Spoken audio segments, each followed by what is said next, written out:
Hi everybody, I'm Bill Whittle, and this is The Firewall.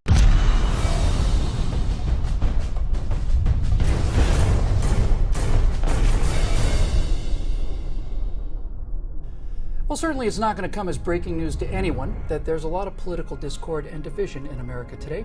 Conservatives and progressives are so far apart and simply talk past each other so much that it's like we're living in different countries. And you know what? We're supposed to be living in different countries. Before the unconstitutional, rampant centralization of federal power over our lives, we were and were supposed to be separate countries, each with its own unique culture and preferences and cuisine and language and all the rest. Now, we know what the progressive, gun-controlled, safety-helmeted, calorie-restricted, carbon-neutral, politically correct Weenie Dictatorship looks like. They're trying to foist it on us every day. But if you could take a little chunk of America, say 5 million steely-eyed missile men and another 5 million sleek and capable naughty librarians, and make your own little state with your own internal rules, what would it look like? Ladies and gentlemen, welcome to the Republic of Bill. Well, politically, the fundamental structure of the Republic of Bill looks pretty familiar. It's the U.S. Constitution verbatim. There are a couple of minor changes. A line item veto is one. Another is the 28th Amendment, which reads, "No one elected to public office shall, once their term expires, be eligible to hold that same office." That's right, you savages out there beyond our borders. There are no incumbents in the Republic of Bill, no campaign distractions, no lobbyist leverage, no vote buying, no nothing. We have this radical idea that we can find 535 new people every 2 years out of a population of 10 million. There's no one in the Congress of the Republic of Bill who was elected before the invention of electricity. Citizens are encouraged to be heavily armed here in the Republic of Bill. That's why our crime rate is so low. The general attitude here can best be summed up as, hey, if that guy didn't want to get shot, then maybe he shouldn't have come through my bedroom window. We don't tolerate crime here. That said, common sense is king here in the Republic of Bill. If some guy fires a shotgun through the door at a Jehovah's Witness who comes knocking, that guy's going to go to jail for murder. You think it might be hard to tell the difference between that and a home invasion? It's actually very simple. You can marry a person of the same sex in the Republic of Bill. You can marry your office chair if you'd like. We really don't care. Now, some people say this desanctifies marriage. We think sanctity is internal and can't be imposed by force of government. That said, there are some things that you can't do in the Republic of Bill, and one of them is impose your will on others. If a church opposes gay marriage, that's their business.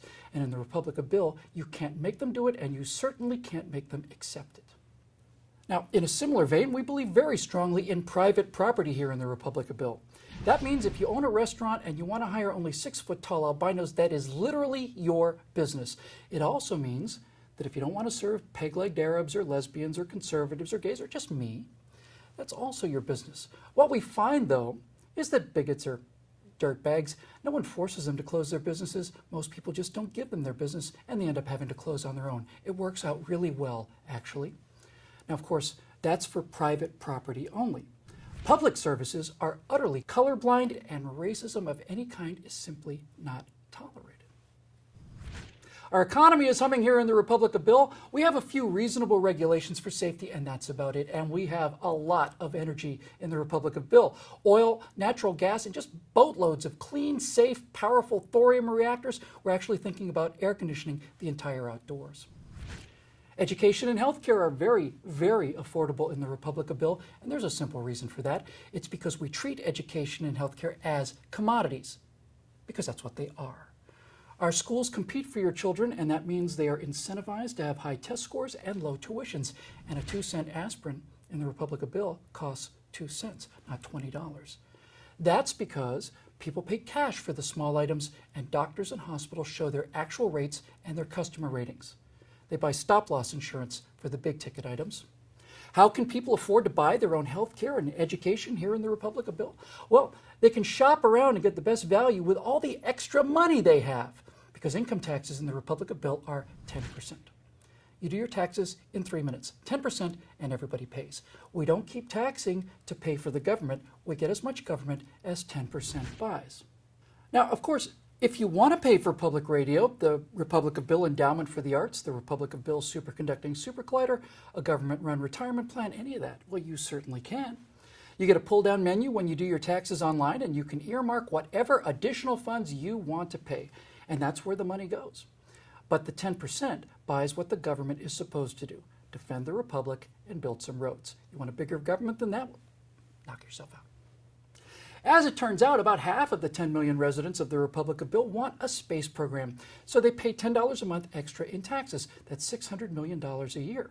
Combined with 5 million people in neighboring Bhutan, you can see the leaders of the two countries here resplendent in our national uniforms. That's $1.2 billion a year, voluntarily.